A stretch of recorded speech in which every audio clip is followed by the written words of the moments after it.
अस्सलाम वालेकुम स्टूडेंट, क्या हाल है? ठीक है sir. Class 9 mathematics science group chapter 2 हम कर रहे हैं, रियल एंड कम्प्लेक्स नंबर।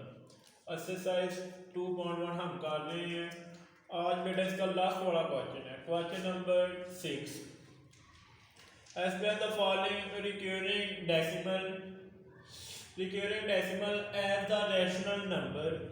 आपने रिक्यूरिंग डेसिमल को as the rational number P over Q where P Q are integer, कोई इंटीजर हो एंड क्यू नॉट इक्वल 0। ठीक बेटा, वो ये कह रहा है रिक्यूरिंग डेसिमल नंबरों को आपने कन्वर्ट करना है रैशनल नंबर में। रैशनल नंबर जो पी और क्यू की फॉर्म में हो और वेर पी और क्यू आर कोई इंटीजर हो और क्यू नॉट इक्वल 0 हो। ठीक, अब रिक्यूरिंग नंबर कौन से होते हैं? ये टर्मिनेट नॉन टर्मिनेट जो जैसे 0.5555 जो 40 के बाद इनसे रिपीट होते जाए वो 100 ऑन टू चलते जाए, ये हमारे पास रिक्यूरिंग नंबर होते हैं। ठीक है, तो क्वेश्चन नंबर 1 में हम करेंगे और क्वेश्चन नंबर 2 और 3 आपने खुद करना है। अगर आप ये समझ लेंगे तो वो भी इसी तरह के क्वेश्चन है। ठीक, तो क्वेश्चन नंबर 6 का फर्स्ट पार्ट है 0.5 ऊपर बार। ठीक, अब ये बार का क्या मतलब है? इसका मतलब ये है कि ये नंबर रिपीट हो रहे हैं, मतलब आगे 5 5 5 5 आते जा रहे हैं। ठीक, तो उसने ये नंबर नहीं लगाया, उसने ये काजे ऊपर बार लगा दीजिए। ठीक है, तो अब इस सोल्यूशन लिखा हमने let x is equal to, उसने लेट कर लिया इस नंबर को s के। ठीक है, इज इक्वल टू 0.5 बार। ठीक है, अब मैंने ये ऊपर से बार ये खत्म की, अब मैंने उसी तरह ये नंबर लिख दिए। ठीक है, 0.555 100 ऑन चलते जा रहे हैं। ठीक, इसका मैंने मतलब अभी आपको बताया कि इसका मतलब ये है कि ये नंबर आगे रिपीट होते जा रहे हैं, 100 ऑन टू चलते जा रहे हैं। ठीक है, तो अगर इधर 6 होता तो इसका मतलब ये 6 6 6 100 ऑन टू चलते जाएंगे। तो अभी इधर 5 है तो इसका मतलब 0.555 और 100 ऑन टू चलते जा रहे हैं। ठीक है, तो मैंने इसको क्वेश्चन नंबर 1 का नेम दे लिया। ठीक है, अब आपने जो दूसरा स्टेप है वो ये करना है, अगर 40 के बाद 1 नंबर है तो इस क्वेश्चन को आपने 10 के साथ मल्टीप्लाई कर देना है। अगर इधर 2 नंबर है, मतलब अगर 5 5 2 नंबर होते पॉइंट के बाद तो आपने 100 के साथ मल्टीप्लाई करना था। अगर 3 नंबर होते तो आपने 1000 के साथ मल्टीप्लाई करना था। लेकिन अभी इधर 1 नंबर है 40 के बाद तो आपने 10 के साथ मल्टीप्लाई करना है। जो क्वेश्चन नंबर 2 है उसमें 2 नंबर होंगे 2 वाले क्वेश्चन में, तो उधर आपने 100 के साथ मल्टीप्लाई करना है। ठीक है बेटा, ये आपने जो डिफरेंट है वो मैं भी आपको बता रहा हूँ ताकि आप क्वेश्चन नंबर 2 भी कर सकें। Multiply 10 on both side. अभी आपको मैंने समझाया कि 40 के बाद जितने नंबर होंगे आपने उसी हिसाब से आपने मल्टीप्लाई करना है। अगर तो 40 के बाद 1 नंबर तो आपने 10 के साथ, अगर 2 नंबर हुए तो आपने 100 के साथ, अगर 3 नंबर हो तो आपने 1000 के साथ। तो मल्टीप्लाई 10 ऑन बोथ साइड।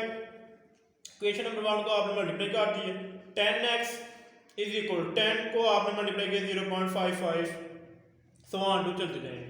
अब कैलकुलेटर में आप ये सोचते होंगे सारे अब हमने नंबर कितने लिखने हैं, ये तो 100 ऑन टू चलते जा रहे हैं।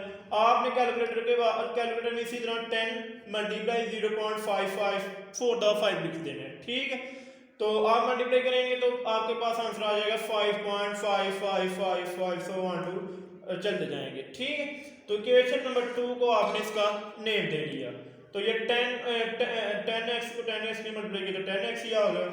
ठीक है, अब आपने जो 3 वाला काम है आपने सब्ट्रैक्ट करने क्वेश्चन नंबर 2 को 1 पर। ठीक है, subtracting question 1 from question number 2, आपने 2 को 1 पर सब्ट्रैक्ट करने।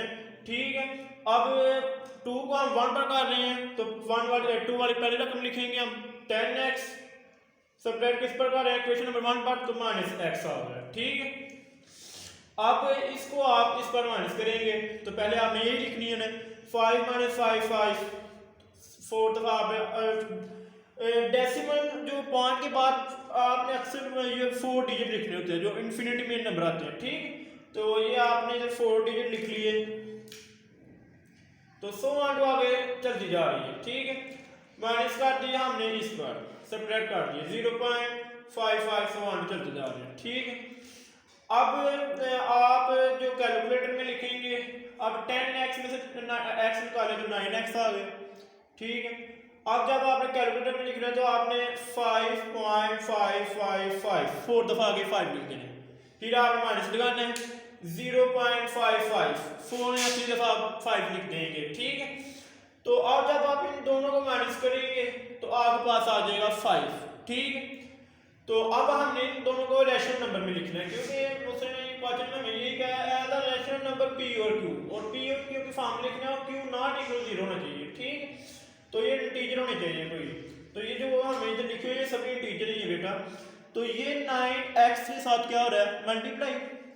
जब एक रकम इक्वल की एक जानब में मल्टीप्लाई हो रही हो, दूसरी जानब हम लेके जाए इक्वल की दूसरी जानब, तो वो वहां जाकर हो जाएगी डिवाइड। ठीक, तो हमने 9 को इधर से हटाया तो हम दूसरी जानब ले आए, तो ये 5/9 आ गया। ठीक है, अब ये फॉर्म हो गई है रैशनल फॉर्म में। ठीक है, p और q की फॉर्म में हमने ये क्वेश्चन में ये बताना था, हमने इसी को बनाना था रैशनल फॉर्म में, वो क्वेश्चन में यही कह रहा था। ठीक है, मैंने जो लिख दिया हैंस 0.5 = 5/9। ठीक, तो ये हमने इसको रैशनल फॉर्म में कन्वर्ट कर दिया। इसी तरह क्वेश्चन नंबर 2 है, वो भी सेम इसी तरह, लेकिन उधर 2 नंबर होंगे, तो आपने पहले इसको लेट x के करना है इक्वल। ठीक है, उसके बाद आपने 100 के साथ मल्टीप्लाई करना है, 100 के साथ मल्टीप्लाई करने के बाद आपने सब्ट्रैक्ट कर देना इक्वेशन नंबर 1 को 2 बार। ठीक है, सब्ट्रैक्ट करेंगे तो इसी तरह आप सॉल्व कर लेंगे। ठीक है बेटा, तो ये एक्सरसाइज हमारी होगी कंप्लीट। इंशाल्लाह कल हम करेंगे एक्सरसाइज 2.2। ओके बेटा, अल्लाह हाफिज।